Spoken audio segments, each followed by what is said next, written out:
Dans la vie, tout est une question d'équilibre. Le yin et le yang, l'effort et le repos, l'épargne et la dépense, et même le bien et le mal. La peur est le chemin du côté obscur. La peur mène à la colère mène à la haine mène... Au FOMO. Mais ce principe ne s'applique pas qu'à la vie de tous les jours, il est tout aussi crucial dans vos investissements. Surtout dans l'univers volatile des crypto-monnaies, où savoir équilibrer son portefeuille peut faire toute la différence entre un investisseur qui traverse les cycles sereinement et un autre qui subit les fluctuations sans aucun contrôle. Mais attention, l'équilibre idéal n'est pas le même pour tout le monde. Chacun doit par conséquent trouver celui qui correspond à sa situation, ses objectifs et son appétence au risque. Il y a autant de stratégies d'investissement qu'il y a d'investisseurs, et si vous ne connaissez pas la vôtre, si vous ne savez pas par où commencer, pas de panique. C'est justement le sujet de cette vidéo. Pour une stratégie d'investissement réussie, il faut savoir équilibrer son portefeuille. Cet équilibre repose sur plusieurs niveaux. Au premier niveau, nous avons un équilibre entre la part de votre wallet allouée aux stablecoins et celle allouée aux crypto-monnaies volatiles. Si on va plus loin, dans vos crypto-monnaies volatiles maintenant, vous pouvez déterminer également combien de parts vous allez allouer au Bitcoin et combien seront alloués aux altcoins. On zoome encore plus, cette fois-ci dans les altcoins, vous pouvez ensuite chercher un équilibre entre ceux du top 10, du top 50 ou du top 500. Puis vous pouvez également chercher un équilibre entre les narratives. Combien de pourcents alloués au token d'intelligence artificielle, à la DeFi, au Real World Asset ou encore au memecoin, etc. Si vous souhaitez que je développe davantage sur ces autres niveaux d'équilibre, eh bien dites-le moi en commentaire, je me ferai un plaisir de vous faire des vidéos à ce sujet. Mais aujourd'hui, nous allons nous concentrer sur le plus important, autrement dit l'équilibre à avoir dans notre portefeuille entre les crypto-monnaies volatiles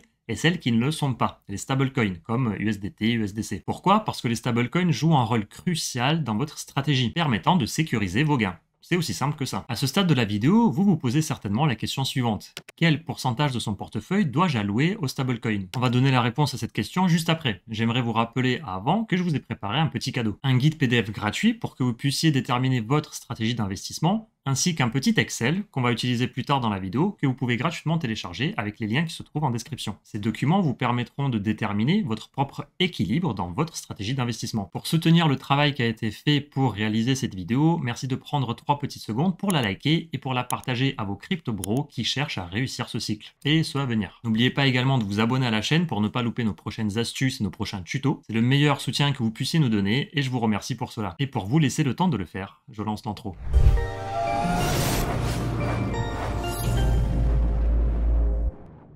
Pourquoi est-ce qu'il faut définir un quota de stablecoin à avoir dans son wallet? Car tout simplement, c'est indispensable pour avoir des gains garantis. C'est en d'autres termes votre filet de sécurité. Ce filet de sécurité, ce quota de stablecoin, c'est quelque chose que je n'avais pas au cours du cycle précédent. Je peux vous dire que je m'en suis mordu les doigts pendant très longtemps. Je l'ai regretté pendant très longtemps parce que j'ai fait des conneries. Je vais vous expliquer tout ça juste après. Mais croyez-moi lorsque je vous dis que la gestion des stablecoins est primordiale. Le fait de trouver le bon équilibre entre la partie qui est exposée sur le marché et la partie qui est sécurisée en stablecoin. Pour la petite histoire, j'ai entendu parler des crypto-monnaies pour la première fois en 2017, comme pour la grande majorité des personnes. J'étais encore étudiant, je n'avais pas beaucoup à investir et même ça m'intéressait pas.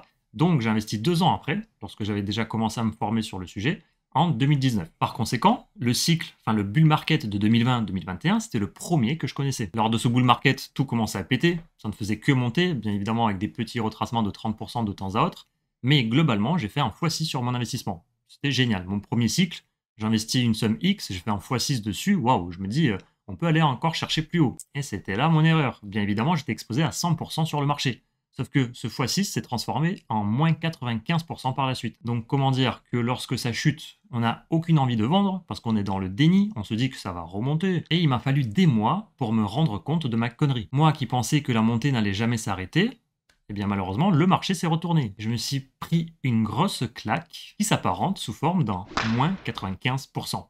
Donc j'étais dans le déni, les cours chutaient.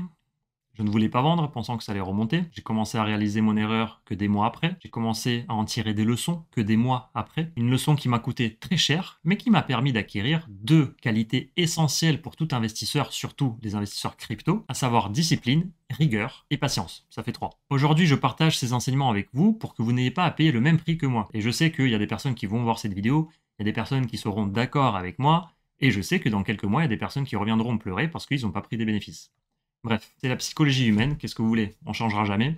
peut-être dans quelques milliers d'années, mais ça sera pas pour demain. Quoi qu'il en soit, regardez cette vidéo jusqu'au bout parce que je vous donnerai toutes les clés essentielles pour réussir ce cycle. Revenons donc à la question précédente, à savoir quelle est la proportion de notre portefeuille qu'on doit allouer au stablecoin. Pour répondre à cette question, il est essentiel de comprendre à quel stade du cycle on se trouve. En effet, lorsque le marché est au plus bas, comme ici, ou encore là, mieux vaut avoir peu de stablecoins pour profiter justement des opportunités d'achat en vue d'une potentielle future hausse. A l'inverse, quand le marché est au plus haut, il faut en avoir davantage pour sécuriser ses gains. Cela dit, personne ne peut prédire l'avenir. Nous ne pouvons faire que des estimations basées sur l'analyse des différentes données et des cycles passés. Voici donc très rapidement mon analyse et mes prévisions. Ce n'est pas le sujet de cette vidéo, c'est pour ça que je vais le survoler. En revanche, si vous souhaitez avoir une vidéo à part entière sur ce sujet, dites-le moi en commentaire, je vous en ferai une. Selon moi, nous sommes aujourd'hui au milieu du bull market et qu'au début du bull run.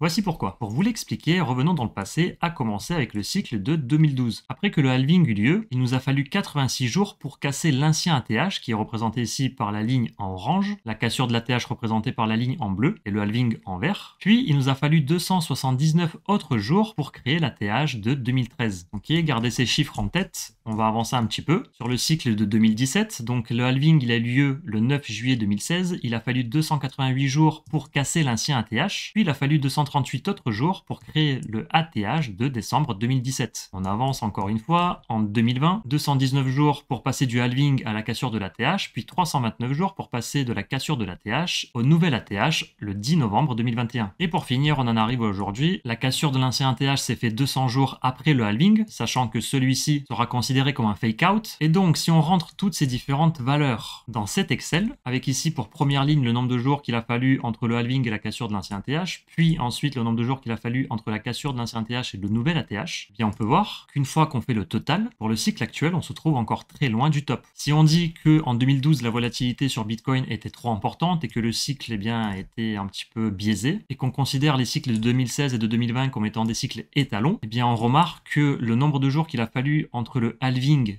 et le top de chaque cycle sont plus ou moins les mêmes à une vingtaine de jours près. Or aujourd'hui, il nous manque cette information d'ailleurs, 40 jours depuis la cassure, on va le renseigner ici, et bien aujourd'hui nous sommes à 240 jours, autrement dit à la moitié de ce bull market, et au tout début du bull run. C'est pour ça que je vous disais ça tout à l'heure, parce que la Bitcoin dominance qu'on voit ici ne commence qu'à peine à baisser. Une Bitcoin dominance qui, lors des cycles passés, a commencé à justement baisser à partir du moment où nous avons cassé l'ancien TH, représenté encore une fois par la ligne en bleu. Puis le cas en 2017, avec une baisse ici de la Bitcoin dominance d'environ 58%. Ici, après la cassure de l'ancien TH, augmentation de la Bitcoin dominance, puis une grosse chute d'environ de 46%, et c'est exactement ce qu'on voit ici. Une petite augmentation suivie par une chute, pour le moment, de seulement 6%. Avec un pic ici à 10%. À mon avis, on pourrait très facilement venir chercher les valeurs du cycle précédent aux alentours des 40%, si pas moins. Avec toute la dilution qu'il y a, avec tous les projets qui sont en train de se construire, il se pourrait qu'on aille chercher légèrement plus bas. Sur Twitter, j'étais également tombé sur ce graphique qui résume tout ça de façon très claire, montrant le nombre de jours pendant laquelle l'alt-season a eu lieu. Au cours du cycle précédent, elle a duré 133 jours. Si on reporte cette durée au cycle actuel, cela nous donne un bottom ici, vers le 17 avril 2025. Un graphique vaut parfois 1000 mots, et celui-ci est très parlant. Les lignes en pointillés rouges, c'est les halvings. Nous avons l'évolution du prix en logarithmique. Et effectivement, si on reporte l'état actuel du marché au précédent, eh bien on peut voir que nous sommes qu'au début de la montée parabolique que Bitcoin pourrait connaître. Puis pour finir, je vous montrerai ceci. Tout à gauche, le prix du Bitcoin, qui, comme on peut le voir ici, a cassé son ancien ATH il y a pas longtemps, avec un prix qui par la suite a explosé. Au milieu, la capitalisation boursière de toutes les crypto-monnaies, hormis Bitcoin et Ethereum, donc hormis les deux plus grosses. Et ce qu'on peut voir, eh bien, c'est que nous sommes encore en dessous de l'ancien ATH. Et tout à droite, nous avons la même chose qu'ici, mais cette fois-ci en excluant le top 10 des crypto-monnaies. Donc Bitcoin, Ethereum, Cardano, BNB, XRP, etc. Et on peut voir que nous sommes encore plus bas. Qu'est-ce que ça signifie? Ça signifie que la rotation des actifs a bel et bien lieu, avec Bitcoin qui pump en premier. Les gens prennent des bénéfices et les investissent avec la flèche comme vous voyez ici vers Ethereum, puis par la suite vers les large caps pour finir sur les low caps. C'est la fameuse alt-season. Même si on rentre dedans, je vous assure que je pense, enfin à mon avis, forcément je connais pas l'avenir, mais à mon avis, on n'a pas encore vu le plus gros de cette alt-season. Et je viens de vous montrer pourquoi avec eh bien, toutes ces informations. Vous pouvez également visionner cette vidéo, publiée sur notre chaîne il y a une semaine, dont la première partie de cette vidéo est dédiée à l'ensemble des arguments qui nous poussent à penser que nous sommes qu'au début de l'alt-season. Par conséquent, prenant tout ça en compte avec tout ce qu'on vient de voir, j'alloue 20% de mon portefeuille au stablecoin. Mais attention, c'est un minimum. Parfois, il se peut que je monte jusqu'à 30%, 40% en fonction de l'état du marché, on va voir ça juste après. mais jamais en dessous de 20%. On peut aller au-dessus, mais pas en dessous. C'est très important. Donc ça, c'est propre à moi. À vous de déterminer votre propre quota. Ça se trouve, et j'en suis sûr qu'il y en a certains qui regardent cette vidéo qui sont à 100% exposés sur le marché. Pour moi, ce n'est pas le mieux à faire, mais pourquoi pas, chacun, après tout, sa propre stratégie d'investissement. Moi, ici, dans cette vidéo, je ne donne que mon avis. Mais une fois que vous avez déterminé votre propre équilibre dans votre portefeuille, ça peut être 20% de stablecoin, ça peut être 30, 40, 56, 71, peu importe. Vraiment, ça dépend de chacun. Mais une fois que vous avez ce quota, vous devez le respecter quoi qu'il arrive. Cela vous évitera de FOMO dans un marché haussier ou de paniquer et de FUD dans un marché baissier. Vous avez une stratégie, vous l'appliquez, point. Et voici un exemple pour vous montrer comment. Aujourd'hui, la market cap totale, la capitalisation boursière totale de toutes les crypto-monnaies, représente 4 trillions de dollars. C'est ce que j'ai marqué ici. Et on va dire que nous avons un wallet de 1000 euros. Imaginons que le marché fait un x2. Cela signifie que ma part allouée aux crypto-monnaies a doublé. Nous sommes passés de 800 dollars à 1600 dollars. Cependant, 80% de ce que j'ai dans mon wallet représente 1440 dollars. On voit bien que j'ai plus qu'il faut. Et inversement, mes 200 dollars de stablecoin n'ont pas bougé forcément. Cependant, la quantité que je devrais avoir a augmenté parce que la valeur totale de mon portefeuille a augmenté. Et donc, ce qu'on voit ici, c'est l'ajustement que je dois faire. Vendre 160 dollars de crypto-monnaie pour obtenir 160 dollars de stablecoin. Cette stratégie est super simple, elle est super efficace et bien évidemment, elle fonctionne également dans l'autre sens. Si la market cap totale est divisée par 2, eh bien le nombre de crypto-monnaies que j'avais passe de 800 à 400 dollars. Bien évidemment, c'est simplifié. Il y a des crypto-monnaies qui peuvent ne pas bouger, d'autres chuter énormément, d'autres monter. Mais là, on simplifie pour l'exemple. Et donc, étant donné que cette fois-ci, la market cap totale a baissé, que nous avons toujours un quota de 20% stablecoin, eh bien cette fois-ci, on peut aller piocher dans les stablecoins pour respecter ce quota parce qu'à présent il faut 120 dollars de stablecoin, non plus de 200, et en piochant dans ces stablecoins on va pouvoir investir dans les cryptos. Voilà, c'est aussi simple que ça. Ok, je pense que vous avez compris comment ça fonctionne. Passons maintenant à l'étape d'après et posons-nous la question suivante: quand faut-il ajuster cette proportion de votre portefeuille que vous allouez au stablecoin? Et la réponse est simple, vous l'ajustez en fonction de la phase du cycle dans laquelle vous vous trouvez et de l'évolution globale du marché. Actuellement on se trouve dans la phase haussière du cycle. Par conséquent, on va chercher à augmenter notre part de stablecoin dans notre wallet. En phase baissière, ce sera l'inverse. On cherchera des indices pour savoir quand la baisser. Donc si aujourd'hui, mon quota à moi est de 20%, je vais chercher à l'augmenter à mesure que les prix montent, en prenant des bénéfices sur chaque palier de vente que je me suis fixé, sur chacune des crypto-monnaies que je possède, mais également à mesure que les cycles avancent. Par exemple, si Bitcoin stagne au même niveau pendant les prochains mois, je vais quand même vendre certaines de mes positions pour augmenter la part de stablecoin dans mon portefeuille. Pourquoi? Parce qu'en me basant sur les cycles précédents, notamment avec ce que nous avons vu tout à l'heure, il y a plus de chances qu'avec le temps, on se rapproche du top du marché. Il est donc préférable de sécuriser vos gains au fur et à mesure que le marché, le cycle avance. Pour terminer, un dernier facteur clé et crucial à prendre en compte pour déterminer quand est-ce qu'il faut changer le quota de stablecoin que nous avons